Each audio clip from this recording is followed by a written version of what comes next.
Welcome to my YouTube channel. विद्यालय विद्यालया सफलता की प्रेरणादायक कहानियाँ, आलसी विद्यार्थी की कहानी, स्कूल की कहानी।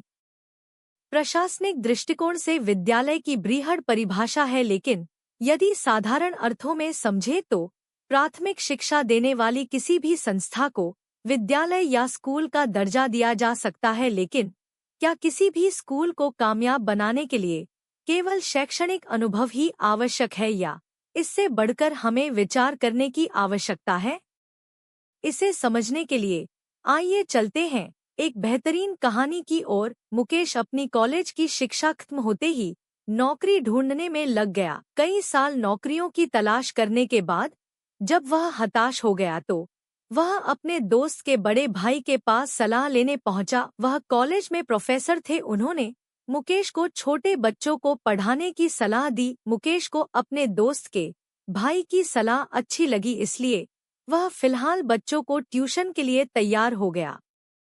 घर आते ही मुकेश ने एक कमरे में एक छोटी सी कोचिंग शुरू की। धीरे धीरे मुकेश को बच्चों को पढ़ाने से अच्छे पैसे मिलने लगे और उसे पढ़ाने में मजा आने लगा। ट्यूशन में बच्चों की बढ़ती संख्या देखकर उसने सोचा, क्यों न एक स्कूल ही खोला जाए जिससे और अच्छी आमदनी हो। बस फिर क्या था, मुकेश ने बैंक से ऋण लेकर एक छोटे सा स्कूल खोला।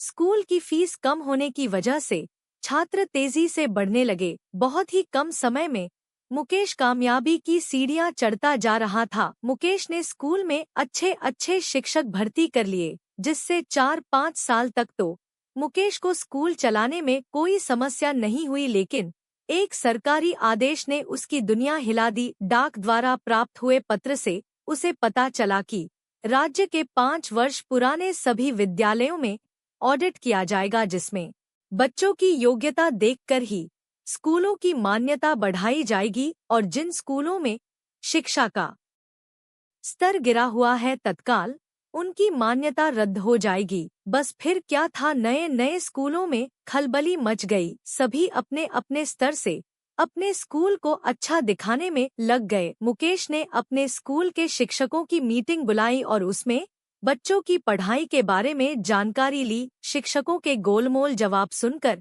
मुकेश को एहसास हुआ कि उसे खुद जाकर बच्चों की जांच करनी चाहिए, तभी उसे अपने स्कूल की स्थिति का पता चलेगा।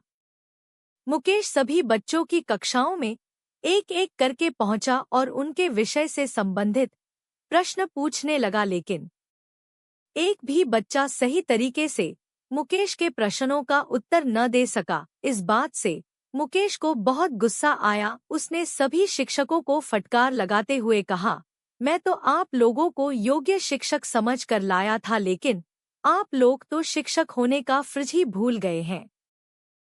लोगों को बच्चों पर विशेष ध्यान देना चाहिए था, लेकिन आज एक भी बच्चा प्रश्नों का उत्तर देने में सक्षम नहीं है और यह आप लोगों की नाकामी साबित करता है।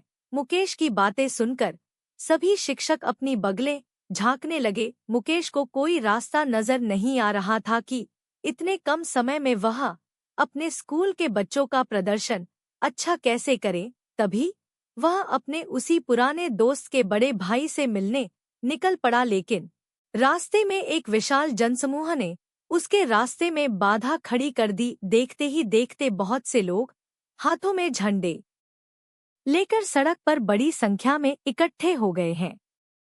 मुकेश सभी को गौर से देख रहा था। जब उसे आगे बढ़ाने का रास्ता नहीं मिला तो वह रैली के अंदर शामिल हो गया और रैली के बारे में पूछने लगा। लोगों की जानकारियों से उसे पता चला कि किसी व्यक्ति ने इन लोगों की धार्मिक भावनाओं को आहत किया है, इसलिए सभी उसके विरोध के लिए इकट्ठे हो रहे हैं।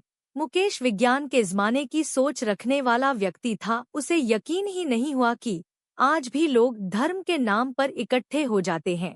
धार्मिक एकता देखकर मुकेश का माथा ठनका। उसे लगा, यदि धर्म के नाम पर इतने सारे लोगों को इकट्ठा किया जा सकता है तो क्या किसी एक मकसद के लिए स्कूल के सभी बच्चों को एकजुट करके शिक्षा की ओर नहीं बढ़ाया जा सकता।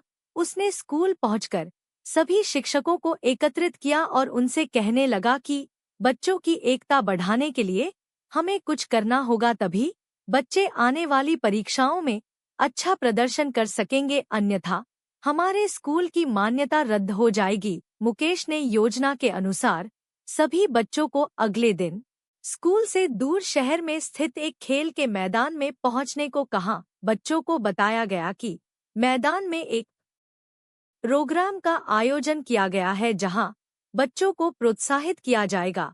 अगले दिन बच्चे खुशी खुशी खेल के मैदान पहुंचे। मंच में विशेष अतिथि के तौर पर कुछ प्रशासनिक अधिकारियों को बुलाया गया था। जैसे ही मुकेश को सभी के सामने बोलने का मौका दिया गया, उसने अपने स्कूल के बच्चों की तारीफ के पुल बांधने शुरू कर दिए। छात्र छात्राएं स्कूल के प्राचार्य के मुंह से अपनी तारीफ सुनकर बहुत खुश हुए। इसी बीच दूसरे स्कूल से आए हुए एक शिक्षक ने मंच पर आकर मुकेश को दलील करना शुरू कर दिया और भाषण देते हुए कहने लगा कि तुम्हारे स्कूल के सभी बच्चे एकदम गधे हैं, उन्हें तो केवल मस्ती करने में मजा आता है, भला ये कैसे परीक्षाओं में उत्तीर्ण होंगे। अपने स्कूल की बुराई सुनते ही मुकेश के साथ साथ सभी बच्चों को बहुत बुरा लगा। बच्चों के लिए सबसे ज्यादा तकलीफ की बात तो यह थी कि उनकी वजह से उनके प्राचार्य का सिर झुक गया, जिससे उन्हें अपमानित महसूस होने लगा। शिक्षक की बात से नाराज होकर कई बच्चे जोर जोर से चिल्लाने लगते हैं, लेकिन तभी मुकेश मंच में आकर अपने स्कूल के बच्चों को शांत करते हुए कहता है, यदि इनकी बात का जवाब देना चाहते हो तो अपने मुंह से नहीं, अपने परीक्षा परिणाम से देकर दिखाओ। इन्हें भी पता चलना चाहिए कि इनके स्कूल के बच्चों को हम लोग भी टक्कर दे सकते हैं। बस फिर क्या था, सभी विद्यार्थियों ने मुकेश की बेइज्जती का बदला लेने का इरादा मजबूत कर लिया और पढ़ाई में जुट गए। लगातार अभ्यास की वजह से बच्चों के अंदर पढ़ने की लगन बढ़ गई। स्कूल के साथ साथ घर पहुंचकर भी बच्चों का ध्यान किताबों में लगा रहता। कुछ महीने गुजरते ही परीक्षा की घड़ी आ चुकी थी, लेकिन यह परीक्षा केवल बच्चों की ही नहीं बल्कि मुकेश के अपमान की भी थी। जैसे ही परीक्षाएं प्रारंभ हुई, बच्चों ने अपनी प्रतिभा का प्रदर्शन करना शुरू कर दिया। सभी बच्चों ने आत्मविश्वास से लबालब होकर अपनी परीक्षाएं दी और जैसे ही परीक्षा के परिणाम घोषित हुए, पूरे राज्य में मुकेश के स्कूल ने जीत का परचम लहरा दिया।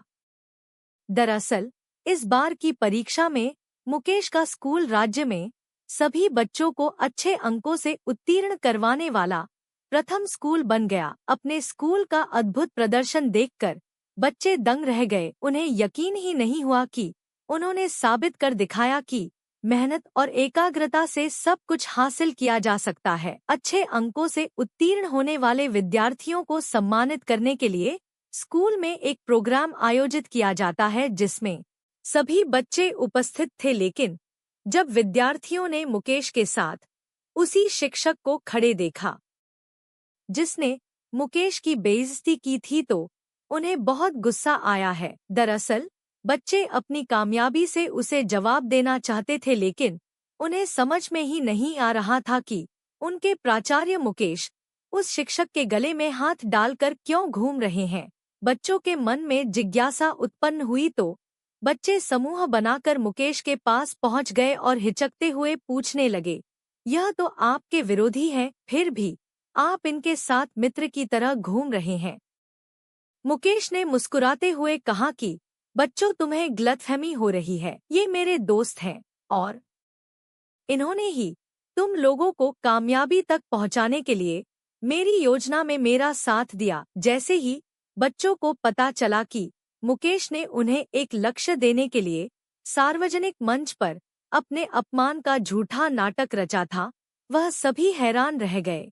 वहां मौजूद सभी बच्चों ने मुकेश की बुद्धिमानी भरी योजना के लिए जोरदार तालियों से अभिवादन किया। मुकेश ने अपनी अक्लमंदी से सभी बच्चों को दिशा देते हुए पढ़ाई के लिए समर्पित कर दिया और यही था अपने अपमान का असली बदला, जिसके लिए बच्चों ने अपनी सीमाओं को तोड़ते हुए इतिहास रच दिया और